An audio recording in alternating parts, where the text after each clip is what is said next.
If we were to take a cake, could we find the ingredients, or really the recipe in that cake? No, the obvious answer is not at all. We couldn't find the knowledge of what makes a cake in the cake. We couldn't find the power to bring those ingredients together in the cake itself. Nor could we find the will or the volition to take ingredients, raw ingredients, and make it into a cake in the cake itself. In other words, we can't find the baker in the cake itself. We just have the cake. We don't have the original ingredients at the moment we observe it. We don't have the recipe at the moment we observe it. We don't have the baker baking it at the moment we observe it, nor the baker's choice to bake it at the moment we observe it.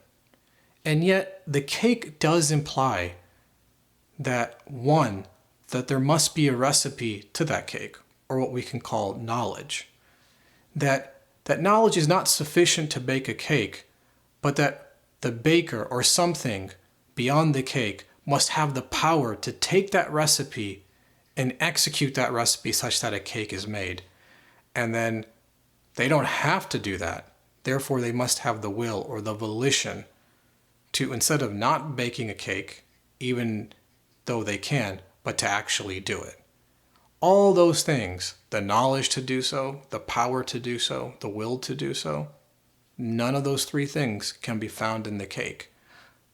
And this is not to speak of any of the other qualities that we observe in the cake. For example, its particular form, its particular color, its taste. All the qualities that we observe, they can't be found in the cake itself.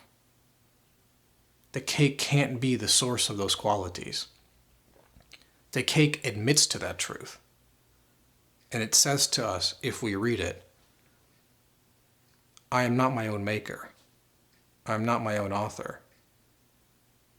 I didn't bake myself. There must be a baker who's beyond my own nature. So do not thank me. Do not show gratitude towards me. Show gratitude towards him.